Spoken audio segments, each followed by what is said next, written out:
Wah, emang iya munculnya nasionalisme bangsa Turki karena timbulnya semangat nasionalisme dari kalangan tokoh-tokoh muda Turki. Kesultanan Turki Utsmani merupakan sebuah negara yang berdiri kokoh dan berjaya lebih dari 700 tahun antara tahun 1299 hingga 1923. Sultan-sultan Turki Utsmani terkenal dengan kewibawaan dan keperkasaannya di dunia. Salah satunya adalah Sultan Mehmed II atau Muhammad Al-Fatih dan Sultan Soleman pertama yang dijuluki Raja Tiga Benua karena berhasil membentangkan kekuasaan Turki Utsmani di setiap benua di dunia. Turki pernah menjadi negara adidaya pada zamannya di mana wilayah kekuasaannya meliputi Jazirah Balkan, Afrika Utara, dan Jazirah Arab. Nasionalisme dan revolusi bangsa Turki terjadi setelah Perang Dunia Pertama, di mana Turki berada di pihak yang kalah dan harus tunduk pada keputusan sekutu antara lain menyerahkan wilayah kekuasaannya. Perancis, Inggris, dan Italia mendapatkan wilayah Turki di Afrika dan Jazirah Arab.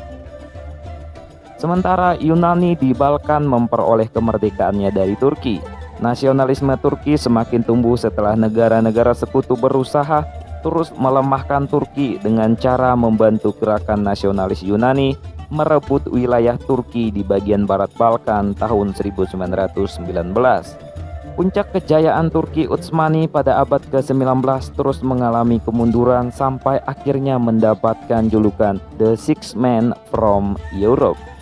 Hal ini disebabkan oleh hal berikut.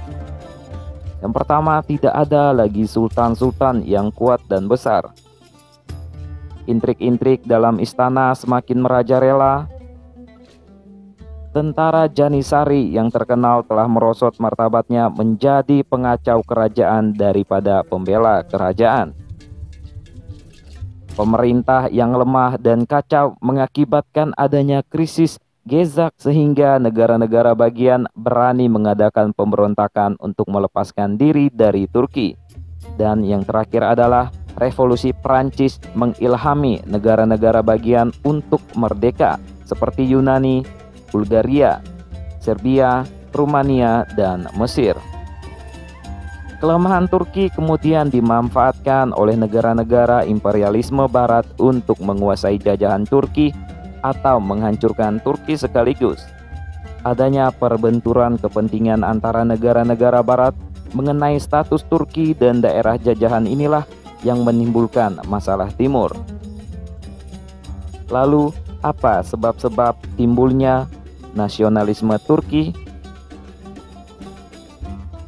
Yang pertama, kekuasaan Turki Utsmani yang semakin merosot. Yang kedua, adanya pengaruh dari revolusi Prancis dengan semboyan liberté, égalité, dan fraternité. Yang ketiga, timbulnya kaum terpelajar yang berpaham modern sehingga mereka mengetahui apa itu liberalisme, nasionalisme, dan demokrasi. Yang keempat, kegiatan bangsa barat yang semakin gencar untuk merebut daerah-daerah jajahan Turki dan siap menghancurkan Turki. Dalam situasi demikian itulah akhirnya mendorong timbulnya semangat nasionalisme terutama di kalangan tokoh-tokoh muda untuk mengadakan pembaharuan di segala bidang. Tokohnya antara lain adalah Kemal Pasha, Mindad Pasha, Raşid Pasha, dan Ali Pasha. Pada tahun 1906 di bawah pimpinan Kemal Pasha berdirilah Perkumpulan Tanah Air dan Kemerdekaan, dan pada tahun 1908 timbul menjadi Gerakan Turki Muda.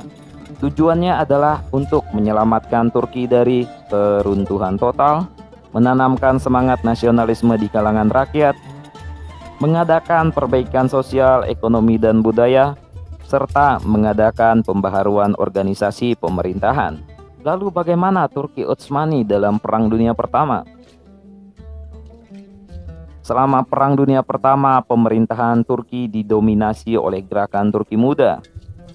Dalam Perang Dunia Pertama, Turki memihak kepada Jerman dan ikut serta membendung serangan Rusia, Inggris, dan Prancis ke Laut Tengah. Sekutu menyerang Dardanella, tetapi dapat digagalkan oleh Mustafa Kemal Pasha dalam pertempuran di Gallipoli. Itulah sebabnya Mustafa Kemal Pasha disebut pahlawan Gallipoli. Sejak itulah sekutu tidak berani menerobos Dardanella. Perang Dunia Pertama berakhir dengan kekalahan di pihak blok sentral, sehingga terjadilah perjanjian Sevres 20 Agustus 1920 antara sekutu dan Turki. Akan tetapi, pemimpin Turki muda tidak mau menyerah begitu saja. Tampillah the strongman Turki, yakni Mustafa Kemal Pasha, yang menentang sekutu dan tidak mau mengakui perjanjian Sevres yang dibuat dengan Sultan. Ia memimpin gerakan revolusi dan berhasil menurunkan Sultan Muhammad V dari tahtanya. Selanjutnya, ia memperbaharui perjanjian Sevres dengan perjanjian Lausanne yang isinya tidak begitu merugikan Turki. Tepat pada tanggal 29 Oktober 1923, secara resmi diumumkan proklamasi kemerdekaan Turki.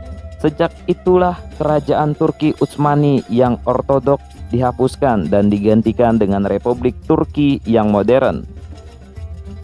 Ankara dijadikan sebagai ibu kotanya. Sebagai presiden pertama ialah Mustafa Kemal Pasha, atau disebut juga Kemal Pasha Atatürk, atau Bapak Bangsa Turki. Ismet Pasha atau Ismet Inonu sebagai Perdana Menterinya. Setelah berhasil menggulingkan Sultan Turki terakhir, yaitu Sultan Abdul Hamid II pada tahun 1924, Mustafa Kemal melakukan berbagai macam perombakan total di Turki yang mengarah kepada westernisasi atau pembaratan Turki, diantaranya merubah sistem pemerintahan dan kekhilafahan menjadi republik sekuler, mendirikan Republik Turki, mengganti nama kota Istanbul atau kota Islam menjadi Istanbul, memindahkan ibu kota Turki dan Istanbul ke Ankara, menghapuskan peradilan syariat dan mengganti dengan peradilan yang mencontoh peradilan di Barat, lalu membentuk undang-undang baru yang mengacu pada undang-undang negara Barat. Pelarangan penggunaan bahasa Arab termasuk di dalam azan. Azan kemudian diharuskan menggunakan bahasa Turki. Lalu pelarangan jilbab dan kerudung serta tarbus. Penggantian abjad Arab dengan abjad Turki, dan merubah fungsi dari Masjid Hagia Sophia menjadi museum.